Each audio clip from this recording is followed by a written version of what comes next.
నమస్కారం అండి. నా పేరు doctor Sunil Reddy, consultant neuro psychiatrist and sexologist at treatment range hospital KBHB Hyderabad. ఈరోజు మనము నాన్ కాన్సుమేటెడ్ మ్యారేజెస్ గురించి తెలుసుకుందాం.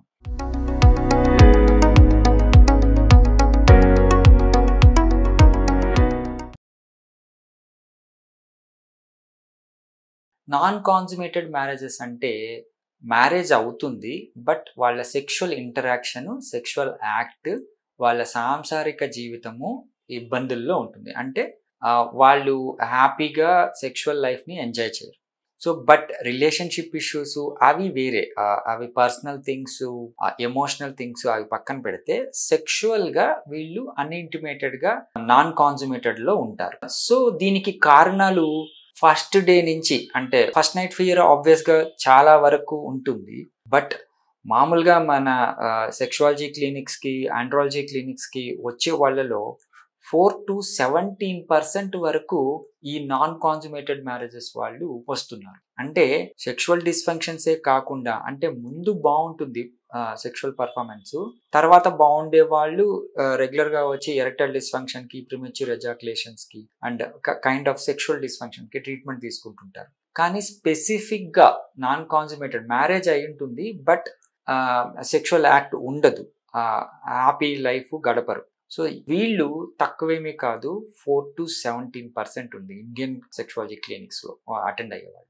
సో అందుకని దీనికి ఇంపార్టెన్స్ ఉంది. సో ఇప్పుడు ఈ కేసు గురించి ఏంటి అంటే, బేసికలీ సెక్షువల్ డిస్ఫంక్షన్స్ అన్నాం కదా, అంటే ఎరెక్టైల్ డిస్ఫంక్షన్స్ కావచ్చు, ప్రిమెచ్యూర్ ఎజాకులేషన్ అంటే శీఘ్రస్ఖలనం, అంగాన్ని యాక్ట్కి ముందే స్ఖలనం అయిపోవడం, సెక్షువల్ యాక్ట్ కంప్లీట్ కాదు, అండ్ పర్ఫార్మెన్స్ యాంగ్జైటీ, అంటే ఫస్ట్ నైట్ పర్ఫార్మెన్స్ కావచ్చు, ఆర్ రెగ్యులర్ పర్ఫార్మెన్స్లో తెలియని భయం కావచ్చు, ఫియర్ ఆఫ్ ఫెయిల్యూర్, నేను అసలు సెక్స్ చేయలేనేమో అన్న సబ్ కాన్షియస్ ఫియర్ కావచ్చు. దీనివల్ల వాళ్ళకి ఫుల్ ఎరెక్షన్స్ రావు, అంటే అంగస్తంభన లోపాలు అనేటివి చిన్నగా డెవలప్ అవుతాయి. సో దానివల్ల ఏంటి అంటే ఎదుటి వాళ్ళ ఎక్స్పెక్టేషన్స్, అంటే పార్ట్నర్ ఎక్స్పెక్టేషన్స్ కావచ్చు, వీళ్ళు రీచ్ కాకపోవచ్చు. అది యాటిట్యూడ్ చేంజెస్ వల్ల చిన్నగా పర్ఫార్మెన్స్ అనేది పూర్తిగా తగ్గిపోతుంది.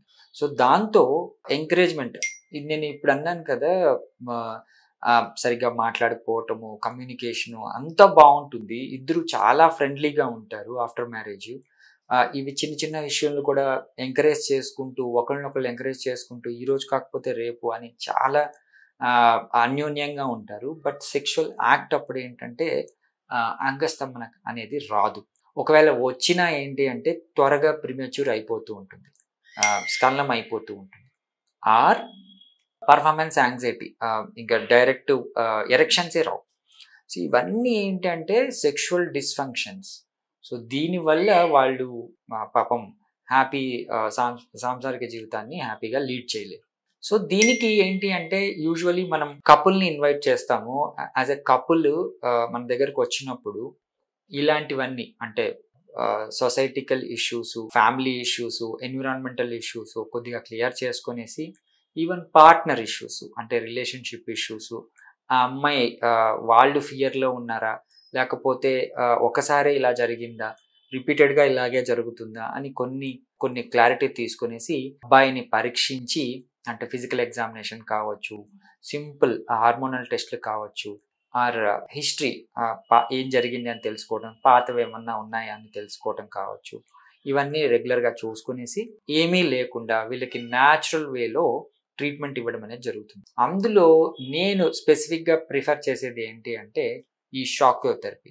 ఎందుకు ఇది ప్రిఫర్ చేస్తాను అంటే, వీళ్ళకి ఈ పర్ఫార్మెన్స్ యాంగ్జైటీ కావచ్చు, హోల్డింగ్ కెపాసిటీ, అంటే ప్రిమెచ్యూర్ కాకుండా హోల్డ్ చేసుకుని సెక్షువల్ యాక్ట్లో ఇంప్రూవ్మెంట్ కావచ్చు, ఎరెక్టైల్ డిస్ఫంక్షన్, పురుషాంగ స్తంభాలు కావచ్చు, ఇవన్నిటికీ ఏంటి అంటే ఈ షాక్ వేవ్ థెరపీ ఎటువంటి మనకు సైడ్ ఎఫెక్ట్స్ లేకుండా, ఇబ్బంది కాకుండా అతనికి అప్లై చేయడం అనేది జరుగుతుంది. ఆబ్వియస్గా ఎప్పుడైతే సెక్షువల్ పర్ఫార్మెన్స్ పెరుగుతుందో ఈ లో మూడ్ కానీ యాంగ్జైటీ కానీ తగ్గుతుంది, వాళ్ళు హ్యాపీగా ఈ యాంగ్జైటీ లేకుండా వాళ్ళు సాంసారిక జీవితాన్ని లీడ్ చేసుకోవచ్చు.